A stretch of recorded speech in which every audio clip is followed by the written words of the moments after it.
बिस्मिल्लाहिर्रहमानिर्रहीम, अस्सलाम वालेकुम। मैं हूं फ़हीम अख्तर, एक नए व्लॉग के साथ हाज़िर खिदमत हूं। नाज़रीन, तहरीक इंसाफ ने अपना प्लान बी जो है वो शो कर दिया है और तकरीबन 4000 से ज़्यादा अवार्ड्स का जो झटका है वो उन तमाम प्लानर्स को, उन सहूलतकारों को, उन लोगों को दे दिया है जो ये कह रहे थे कि तहरीक इंसाफ को वो इंतखाबात से आउट कर देंगे, और जो कह रहे थे कि तहरीक इंसाफ जो है वो अब बतौर सियासी जमात जो है वो अब फारिग हो चुकी है और उनके जो उम्मीदवारान हैं हमने उनसे बल्ले का निशान स्नैच कर लिया है, हासिल कर लिया, तो अब सब कुछ ख़त्म हो चुका है। तो नाजरीन, ऐसा नहीं हुआ। तहरीक इंसाफ ने अपना प्लान बी जो है वो तैयार किया हुआ था, और यही वजह है कि इमरान खान हो या फिर जो तहरीक इंसाफ के जो लोग हैं वो इतने ज़्यादा कॉन्फिडेंट क्यों थे, उस बात का आज ऐलान कर दिया गया है। तहरीक इंसाफ के जो उम्मीदवारान हैं वो अब बल्ले के निशान के ऊपर नहीं बल्कि बल्लेबाज के निशान के ऊपर इलेक्शन कॉन्टेस्ट करेंगे, और ये तहरीक इंसाफ का प्लान बी है। कितना खौफनाक प्लान साबित होने वाला है ये आपके साथ जिक्र करेंगे।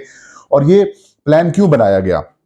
नाज़रीन, जब तहरीक इंसाफ के खिलाफ ममनुआ फंडिंग का केस आया था तब ही तहरीक इंसाफ ने, क्योंकि इलेक्शन कमीशन ऑफ पाकिस्तान से उनको वाइब्स बड़ी खौफनाक आ रही थी, तो तहरीक इंसाफ ने 2017 या 2016 के अंदर इन्होंने पाकिस्तान तहरीक इंसाफ नजरियाती के नाम से एक अलग सियासी जमात जो है वो इलेक्शन कमीशन ऑफ पाकिस्तान में इनलिस्ट करवा दी थी, जिसके सरबराह थे अख्तर इकबाल डार साहब।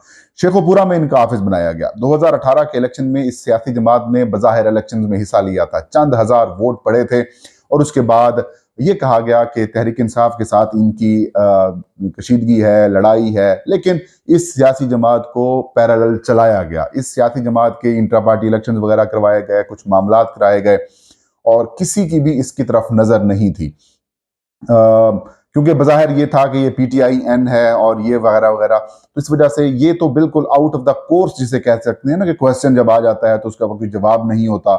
या फिर यूं कहें कि सईद अजमल साहब जो हैं वो जो पाकिस्तान के ऑफ स्पिनर थे बड़े ज़बरदस्त, वो जब ऑफ स्पिन करते थे तो बीच में से एक दूसरा मार देते थे। तो ये दूसरा मारा है तहरीक इंसाफ ने आज आज इलेक्शन कमीशन ऑफ पाकिस्तान को भी परेशान करके रख दिया है, कमीशन के चलाने वाले हैंडलर्स को भी परेशान कर दिया है। वो तमाम लोग जिन्होंने कई अरसे से ये मनसूबा साजी की हुई थी, और बिलखसूस जाती उमरा, बिलावल हाउस, जरदारी हाउस के जो मकीन हैं वो भी बड़े परेशान थे कि यार अब परेशान नहीं थे बल्कि खुश थे कि अब PTI इलेक्शन से बाहर हो गई है, अब हमारी जो राह है वो हमवार हो चुकी है, और ये जमात जो है वो दैट्स इट, एंड हो गया है, सारा मामला खत्म हो गया है। तो नाजरीन, ऐसा नहीं हुआ। तहरीक इंसाफ ने प्लान बी तैयार कर रखा था, और यही वजह है कि तहरीक इंसाफ के लोग बड़े कॉन्फिडेंट थे। इमरान खान भी बड़े कॉन्फिडेंट थे कि इनको झटका 13, जब 13 जनवरी आएगी ना, तब इनको झटका लगेगा कि इनके साथ हुआ क्या है। और नाजरीन, बिल्कुल आज वैसा ही हुआ है जैसे वो PTI के लोग जो हैं वो दावा कर रहे थे। पाकिस्तान तहरीक इंसाफ ने आज अपनी हंगामी बुनियादों के ऊपर ये हिदायत जारी कर दी हैं अपने उम्मीदवारों को, क्योंकि गुज़श्ता रात से ही प्लान बी सामने आ रहा था, लेकिन ये पहले उनकी अटेम्प्ट पूरी थी कि तहरीक इंसाफ जो है वो बल्ले के निशान के ऊपर इलेक्शन लड़े। यही वजह है कि वो सुप्रीम कोर्ट के अंदर नोटिस के बगैर खुद पेश हुए, और आज बैरिस्टर अली जफर ने भी बड़े धुआंधार किस्म के जो हैं वो दलाइल दिए हैं। लेकिन तहरीक इंसाफ को ये चीज़ महसूस हो गई कि इस केस को लटकाया जाएगा, इस केस को जो है वो इनको एक्सेप्ट नहीं किया जाएगा PTI के दलाइल को, गो कि उन्होंने बड़े ज़बरदस्त किस्म के दलाइल दिए हैं।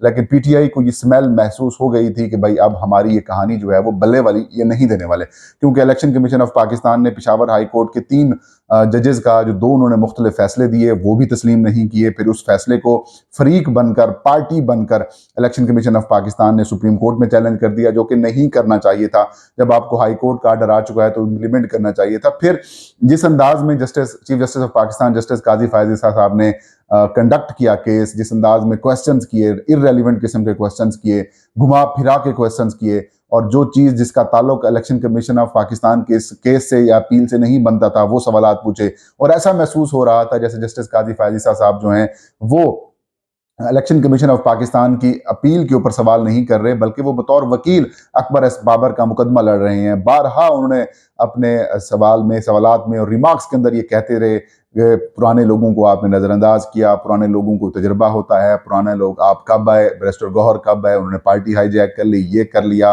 नियाजुल्लाह नियाजी साहब के साथ भी उनकी झड़प हुई, नियाजुल्लाह नियाजी साहब के ऊपर भी क्वेश्चन उठाए कि आप कब आए। तो मतलब अजीबो गरीब किस्म के सवालात। फिर ममनुआ फंडिंग पार्टी के अंदर केस के अंदर भी चले गए।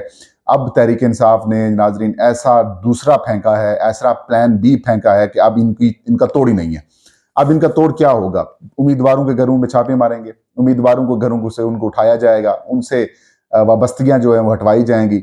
लेकिन वो क्या कहते हैं कि ये सारी चीजें नेशनली इंटरनेशनली रिपोर्ट हो रही हैं, ये सारी चीजें चार्जशीट बनकर इन सब के ऊपर जो है वो लिखी जा रही हैं, इनके केस के अंदर, इनकी फाइल के अंदर ये सारी चीजें जो है वो लिखी जा रही हैं। और ये सोच नहीं सकते, ये समझ नहीं सकते कि ये कितना बड़ा जुल्म पाकिस्तान की जमहूरियत के साथ कर रहे हैं। अब तहरीक इंसाफ के जो उम्मीदवारान हैं वो पाकिस्तान तहरीक इंसाफ नजरियाती की टिकट के ऊपर इलेक्शन लड़ेंगे। ये प्लान पीटीआई ने कई अरसे से बनाया हुआ था। 2 टिकट्स दिए गए, कल बैरिस्टर गौहर ने अलग से टिकट्स जारी किए उम्मीदवारों को, और जो पाकिस्तान तहरीक इंसाफ के नजरियाती के जो चेयरमैन हैं अख्तर इकबाल डार साहब, जिनका दफ्तर शेखोपुरा के अंदर है, उन्होंने अलग टिकट्स जारी किए। और ये कहानी जो है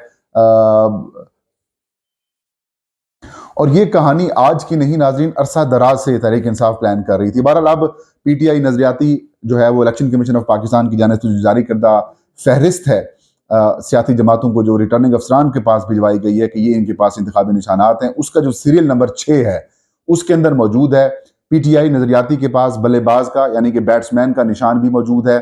अच्छा, इसके अलावा फिर जो इलेक्शन सिंबल्स की लिस्ट है उसके जो सीरियल नंबर 6 है उसके अंदर ये जमात मौजूद है, और जो सिंबल्स की लिस्ट का सीरियल नंबर है उसकी 20 नंबर के ऊपर ये जमात जो है वो फाल करती है।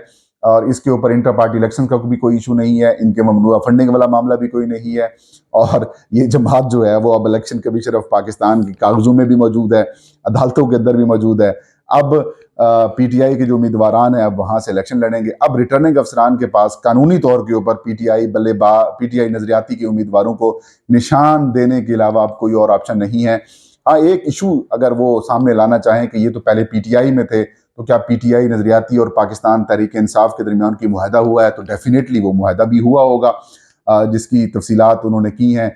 तो अब एक ऐसा चाल चली है तहरीक इंसाफ ने जिसका अब किसी के पास कोई जवाब नहीं है। और अब अगर तहरीक इंसाफ को बैट का निशान वापस मिल भी जाता है तो तहरीक इंसाफ वाले फिर रिक्वेस्ट कर सकते हैं इलेक्शन कमीशन को कि हमारे उम्मीदवार इससे इलेक्शन लड़ना चाहते हैं, तो फिर वो कहानी चल सकती है। लेकिन अब तक की जो डेवलपमेंट सामने आई हैं उसमें नाजरीन तहरीक इंसाफ जो है वो इनसे कई कदम आगे है, और ना सिर्फ आगे है बल्कि इनको अब समझ भी नहीं आ रही कि अब इसका हम तोड़ कैसे करें। अब कहानी के अंदर एक नया ट्विस्ट है, और ट्विस्ट ये है कि अब इनको समझ नहीं आ रही, परेशानी में ये जो है वो आगे पीछे वो खिलाए हुए हैं, अब इसका तोड़ भी नहीं है। अब हल क्या है? हल वही है नाजरीन, विकेटें उखाड़ो, पिच खराब करो और भाग जाओ, क्योंकि पीटीआई तो मौजूद है। रात वाले विलाग में मैंने बताया था कि तमाम तर एक्शंस के बावजूद, तमाम तर इंतकामी कार्रवाइयों के बावजूद तहरीक इंसाफ ने अपना सेटअप बरकरार रखा, अपने उम्मीदवार तगड़े अच्छे बरकरार रखे, उनको इलेक्शंस के लिए उन्होंने तैयार किया। हालांकि इस किस्म की सूरत हाल जब किसी भी सियासी जमात के साथ आती है तो 5-10 साल तक वो सियासी जमात अपना स्ट्रक्चर ही नहीं बचा पाती, वो इलेक्शन ही नहीं लड़ने के काबिल होती। लेकिन तहरीक इंसाफ इस तमाम तर एक्टिविटीज के बावजूद इलेक्शन भी लड़ रही है, ये मुकाबला भी कर रही है, ये तोड़ भी कर रही है, और ये उनका जो जवाब है वो ईंट का जवाब पत्थर से भी दे रही है। तमाम तर इश्यूज के बावजूद ये पीटीआई की एक अच्छी चीज ये है कि ये आइन के अंदर रहते हुए, कानून के अंदर रहते हुए खेल रहे हैं, और दूसरी जानिब से सारे काम गैर कानूनी, गैर आइनी और जैसे चीफ जस्टिस साहब फरमाते हैं ना कि आमराना अंदाज में, तो वो अमराना अंदाज में हो रहे हैं, लेकिन ये आइन के ऊपर चल रहे हैं। और अब मेरे ख्याल में परेशानी जो है वो बढ़ जाएगी। अब इस जवाब के बाद जो है वो इलेक्शंस की खैर मनाएं कि 8 फरवरी को इलेक्शंस अब होंगे, क्योंकि एक नहीं तो 2। मैं अपने कई दफा वीलॉग्स के अंदर इस बात को मेंशन कर चुका हूं कि तहरीक इंसाफ को प्लान बी की तरफ जाना चाहिए था, पीटीआई को अलग जमात के साथ अपने आप को रजिस्टर कराना चाहिए था। और यहाँ पर मैं अपनी कमजोरी समझता हूँ कि मैं इस प्लान तक नहीं पहुंच सका। अगर तो मुझे पता होता तो यकीनन मैं आपके साथ शेयर करता, लेकिन तहरीक इंसाफ के हिसाब से अगर देखा जाए तो इस प्लान का उनको फायदा हुआ है, वो उन्होंने छुपाए रखा, और इतने अरसे से वो छुपाए रखा। और अगर ये पहले बता दिया जाता प्लान बी पीटीआई का, तो फिर तहरीक इंसाफ जो है वो नजरियाती उसको भी टारगेट कर लिया जाता, उनके चेयरमैन साहब को भी मैनेज कर लिया जाता, तो अब कहानी जो है वो इनके हाथों से निकल चुकी है। अब पिच उखाड़ने और विकटें उठाकर भागने के अलावा कोई ऑप्शन नहीं है। ये था आज का वीलॉग। मुझे इजाज़त दीजिए। अलाम साहब, कहानी नासिर हूँ।